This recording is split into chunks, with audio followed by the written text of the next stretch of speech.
दुनिया भर में बहुत से लोगों के लिए ट्रांसपोर्ट का सबसे आसान तरीका है। खासकर जो लोग कार या प्राइवेट ट्रांसपोर्ट का खर्चा नहीं उठा सकते, उनके पास पब्लिक ट्रांसपोर्ट का भी ऑप्शन है। पब्लिक ट्रांसपोर्ट में बसेस, रेलगाड़ियां, सबवे हो सकते हैं। लेकिन जब पब्लिक ट्रांसपोर्ट में ट्रैवल करते वक्त किसी इंसान की सेफ्टी का सवाल हो तो उसे क्या करना चाहिए? ऐसी ही एक घटना मेरे साथ तब हुई थी जब मैं यूनिवर्सिटी में पढ़ रही थी। जब मैं लगभग 19 साल की थी और कॉलेज के सेकेंड ईयर में थी, तो हमें पता लगा कि मेरी माँ को कैंसर हो गया है। मेरे और मेरे पेरेंट्स के लिए ये खबर पहुंचाना वाकई बहुत मुश्किल था। मेरा एक छोटा भाई था जो उस वक्त 12 साल का था और वो भी स्कूल में पढ़ रहा था। इस बीमारी के पता लगने से पहले मेरी माँ हमारे घर को एकजुट रखने वाले एक पिलर की तरह थी। लेकिन जैसे ही उनकी बीमारी का पता लगा, मेरे फादर सबको एकजुट रखने और संभालने के लिए स्ट्रगल कर रहे थे। उन्हें घर की देखभाल करनी होती थी, मेरे भाई की देखभाल करनी होती थी, मेरी माँ को डॉक्टर्स के पास ले जाना होता था और अपना काम भी करना होता था। उन दिनों मैं अपनी फैमिली को न सिर्फ फाइनेंशियली परेशान होते देख रही थी, बल्कि इमोशनली और मेंटली भी बहुत मुश्किल दौर से गुजरते हुए देख सकती थी। मैंने अपने घर के खर्च को चलाने के लिए अपनी कॉलेज लाइब्रेरी में पार्ट टाइम जॉब किया। मेरा कॉलेज मेरे घर से सिर्फ 2 घंटे की ड्राइव की दूरी पर था, इसलिए मैं घर से अपने कॉलेज आने जाने के लिए हर फ्राइडे शाम की और सोमवार सुबह की बस लेती थी। मैंने बस में कई बार ट्रैवल किया हुआ था, इसलिए मुझे इसमें ट्रैवल करने के बारे में कभी चिंता नहीं हुई। मैं वीकेंड पर हमेशा अपने बैग, स्टडी के लिए बुक्स और अपने रहने के लिए जरूरी सभी चीजें साथ रखती हूँ। आमतौर पर मैं शाम को लगभग 7 बजे बस लेती थी और 9 या 9:30 बजे तक घर पहुँच जाती थी। मैं बस में ट्रैवल करने को बहुत एंजॉय करती थी, क्योंकि यह मेरे हफ्ते में एक बार ही ऐसा वक्त आता था जब मुझे कुछ शांति महसूस होती थी। मैं या तो झपकी ले सकती थी या अपने प्रोजेक्ट पूरे कर सकती थी। तो एक दिन मुझे मेरे छोटे भाई का फोन आया और उसने बताया कि हमारी माँ हॉस्पिटल में एडमिट है। उन्हें तुरंत हॉस्पिटल में एडमिट होने का कोई सटीक कारण नहीं पता था, लेकिन मेरे भाई ने मुझे घर आने के लिए कहा, क्योंकि मेरा भाई घर पर अकेला था।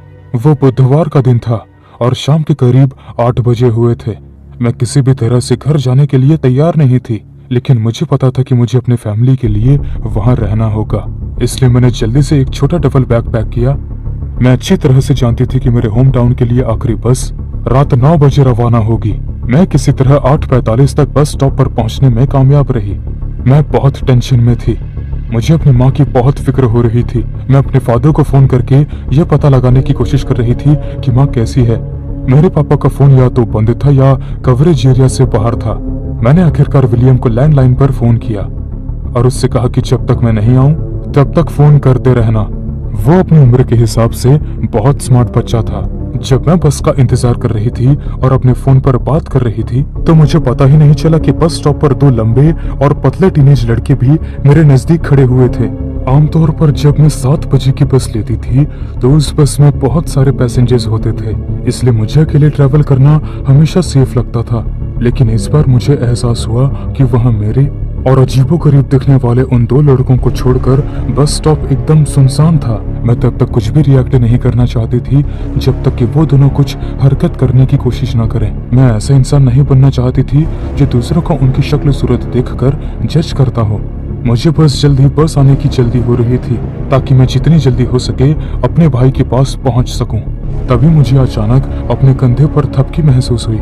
मैं पीछे मुड़ी और देखा कि वो लड़का अजीब तरह से मेरे नजदीक खड़ा है। वो लगभग मेरे प्राइवेट स्पेस में ही आकर खड़ा हो गया था। इतने करीब से मैं उसकी पीली स्किन पर झाइयां देख सकती थी और उसके चेहरे पर कोई बाल भी नहीं थे, इसलिए वो शायद 17 या 16 साल का लग रहा था। हाँ, मैंने कहा। मेरे सामने खड़े लड़के ने कहा, मैं बिली हूँ और वह मार्क है। हम सोच रहे थे कि क्या तुम्हारा कोई बॉयफ्रेंड है। इससे मेरे दिमाग में ढेर सारे रेड फ्लैग्स और वार्निंग्स के सिग्नल घूमने लग गए। 2 साल तक कॉलेज में रहने से मुझे काफी कुछ सीखने को मिला था। मुझे पता था कि इसका मतलब क्या होता है। जब मैं एक लड़के से या एक लड़की से उससे पूछती हूँ कि उसका कोई बॉयफ्रेंड है, तभी मुझे पता चला कि ये दोनों बिल्कुल अच्छे नहीं हैं और उन्हें पीछे हटने के लिए कहा और कहा कि मुझे उनकी बातों में कोई दिलचस्पी नहीं है। उन्होंने मुझसे पूछा कि क्या मैं थोड़ी देर के लिए उनके घर आ सकती हूँ और क्या मैं उनके साथ थोड़ी मौज मस्ती करने के लिए तैयार हूँ। उन्होंने कहा कि वो मुझे अच्छा फील कराएंगे और उनके सभी कमेंट्स ने मुझे गुस्सा करने पर मजबूर कर दिया। वे बदमाशों की तरह लग रहे थे। और मैं इसे और बर्दाश्त नहीं कर सकती थी। चुप रहो तुम दोनों! मैं अपने डफल बैग और फोन पकड़ते हुए उन पर चिल्लाई। मेरे अचानक भड़कने से उनके एक्सप्रेशन बदल गए और वो थोड़ा पीछे हट गए। मैंने सोचा कि बस में चढ़ते ही मैं उनसे छुटकारा पा लूंगी, लेकिन मुझे गहरा झटका लगा क्योंकि दोनों लड़के मेरे पीछे ही बस स्टॉप पर चढ़ गए। ड्राइवर, मैं, दो लड़के और पिछली सीट पर बैठे एक बुजुर्ग आदमी को छोड़कर बस खाली ही थी। मैं जानती थी कि अगर धक्का मुक्की हुई तो इन ठगों से मुझे बचाने वाला कोई नहीं होगा। मैं बीच में थी, वहीं जहां मैं आमतौर पर बैठती हूँ वहीं बैठ गई और लड़के भी बैठ गए। उनमें से एक ने मेरे पीछे वाली सीट पर और दूसरा मेरे सामने वाली सीट पर बैठ गया। इस बार मैं सचमुच घबरा गई थी।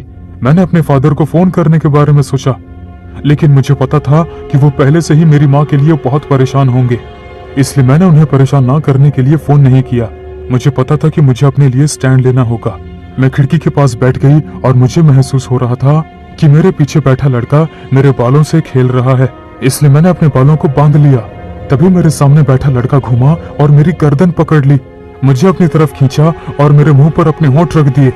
उसने मुझे किस करना शुरू कर दिया। मैं उसे दूर धकेलना चाहती थी, लेकिन मेरे पीछे वाले लड़के ने मेरे हाथ मेरे पीठ के पीछे पकड़ लिए। मैं ज्यादा कुछ नहीं कर पाई, मैं फंस गई थी। मैंने उनकी पकड़ से निकलने के लिए अपना सिर और अपना शरीर हिलाया, लेकिन लड़के बहुत ही स्ट्रांग थे। तभी किसी ने बिल्ली का मुंह मेरे मुंह से दूर कर दिया और उसी वक्त मार्क ने भी मेरा हाथ छोड़ दिया। मैं आंसुओं से भर गई थी और बहुत डरी हुई थी। मैं बमुश्किल से ही ऊपर देख पाई और देखा कि वही बूढ़ा आदमी जो पीछे बैठा था। क्या आप ठीक है मिस? उसने मुझसे पूछा। मैं इतनी डरी हुई थी और सदमे में थी कि मुश्किल से ही सर हिला पा रही थी। मार्क अभी भी मेरे पीछे बैठा था, लेकिन बिली हार नहीं मानना चाहता था। क्या तुम्हें कोई प्रॉब्लम है बूढ़े आदमी? मुझे लगता है कि तुम्हें जाकर अपनी सीट पर बैठ जाना चाहिए, नहीं तो हम तुम्हारी सारी पुरानी हड्डियां तोड़ देंगे। बूढ़े आदमी ने हंसते हुए कहा, जिससे उसके पैंट पर बंधे पिस्तौल दालन में एक बंदूक दिखाई देने लगी। जैसे ही बिली ने बंदूक देखी, उसका चेहरा पीला पड़ गया और वो अपनी सीट पर बैठ गया। अगर तुमने इस लड़की को दोबारा छुआ भी तो मैं तुम्हारे होश उड़ा दूंगा। वैसे भी मेरे पास जीने के लिए ज्यादा साल नहीं है। मैं दो बेवकूफों और बलात्कारियों को 6 फीट नीचे रखने के लिए अपनी बाकी लाइफ सलाखों के पीछे बिता सकता हूं, लेकिन तुम लड़के अभी 20 साल के भी नहीं हो। इस चक्कर में तुम्हें अपनी जान गंवानी पड़ेगी। चॉइस तुम्हारी है। तुम अगले स्टॉप पर उतर सकते हो और अपने तरीके से अच्छा बिहेव कर सकते हो, या अपनी बर्बादी से मिलने के लिए तैयार हो सकते हो। वो आदमी वहीं खड़ा रहा, जबकि मार्क और बिली ड्राइवर के पीछे वाली सीट पर बैठने के लिए चले गए। वह आदमी मेरे सामने बैठ गया और उसने कुछ नहीं कहा और मैं बेकाबू होकर रोती रही। जैसे ही बस अगले स्टॉप पर रुकी, दोनों लड़के वहीं उतर गए। हालांकि बस स्टेशन पर पुलिस वाले इंतजार कर रहे थे और उन्होंने तुरंत उन दोनों को गिरफ्तार कर लिया। उन्होंने बस रोकी और बूढ़े आदमी के पास गए और उसका वेलकम किया जैसे कि वो उनका कोई पुराना दोस्त हो। उन्होंने चेक किया कि क्या मैं ठीक हूँ और तभी मुझे पता चला कि वो बूढ़ा आदमी एक रिटायर्ड मरीन ऑफिसर था और रिटायर्ड शेरिफ था। आखिरकार मैं सेफली घर पहुंच गई और आज तक मुझे खुशी है कि उस बूढ़े आदमी ने मुझे उन 2 घटिया और हिंसक लड़कों से बचा लिया था। उस दिन के बाद मैंने एक सेकंड हैंड कार खरीदी और कॉलेज से घर तक गाड़ी चलाकर ही जाने लग गई।